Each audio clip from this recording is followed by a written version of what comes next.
Hi, this is Ree Morgan for T3.com, and it seems days since HTC last launched their Android phone, which was the HTC Magic, but they're doing a quick follow-up with the HTC Hero, but it is a fantastic upgrade. Now, what HTC have done, they've put their touch flow, but much more than their touch flow on top of the Android software. So when you turn the HTC Hero on, it feels much more like the Touch Diamond HD than it would on the Magic.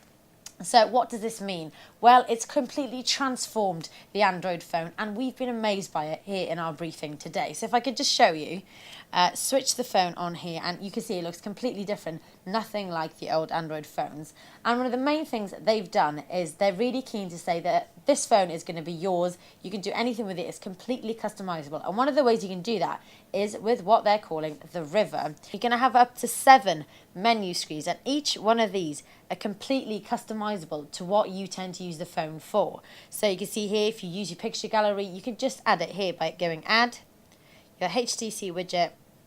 And you can see here, you can add anything from your bookmarks to your mail to your messages. You can even add your Twitter account.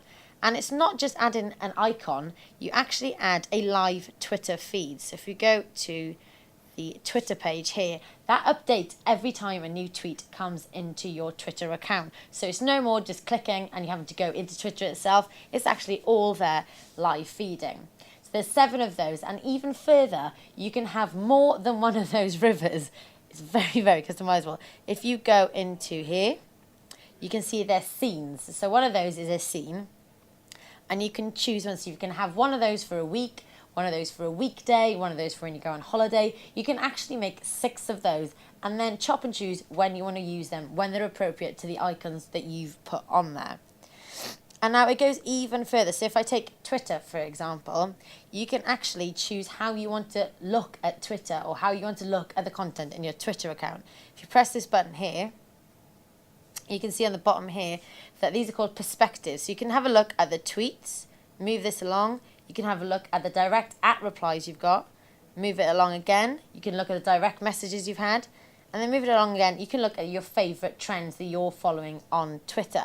And it's not even Twitter. One of the ways they've really used it and really useful is when you look in your contacts. So if I go into a particular person you've got in your people, so if you just click on a person, you can see on the bottom here, the first menu shows you everything you need to know about her. So her mobile, you can send her a message, anything, email.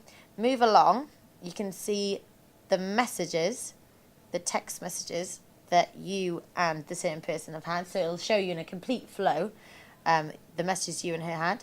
Then you go into your email, shows you all the emails that you've sent and she sent to you as well. And then it even then actually goes direct to Facebook and shows you everything that Angela's done on Facebook. Anytime she's status updates, anything text-based, that'll come up here, everything she's done. And then the best part is pictures. Now, this actually is directly linked to the Facebook server.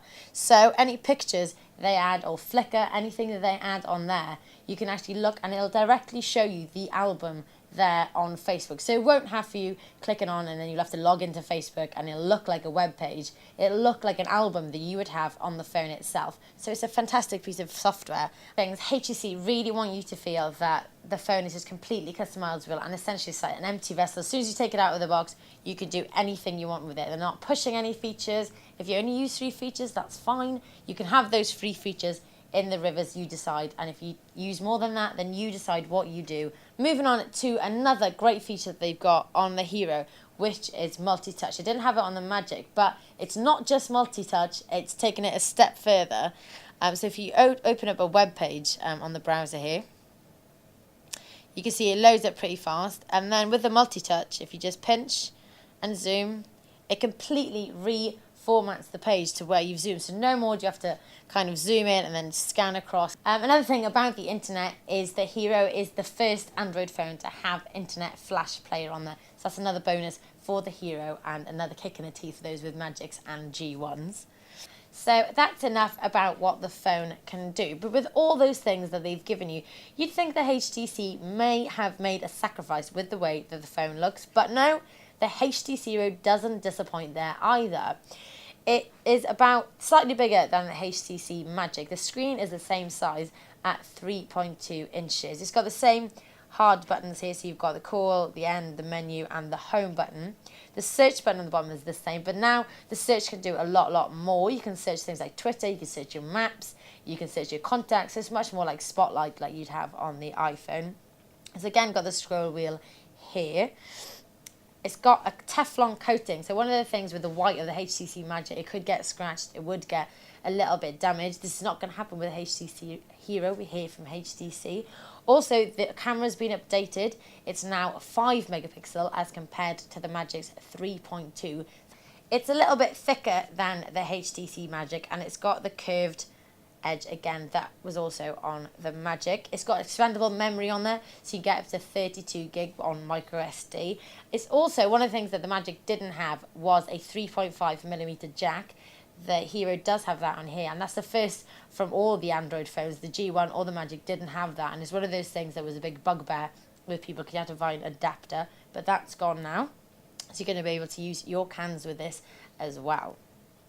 All in all, we are mightily impressed with the HTC Hero, and it's actually a breath of fresh air in the mobile world. It's one of the first Android phones to take the software and really make something with it, and really show a phone that is completely customizable and so simple to use. It's frankly untrue. So we could see the HTC Hero spelling the end of icons. It's available in July. No news on networks yet, but we shall see if it's going to go exclusive on one operator. But yes, here is the HTC Hero.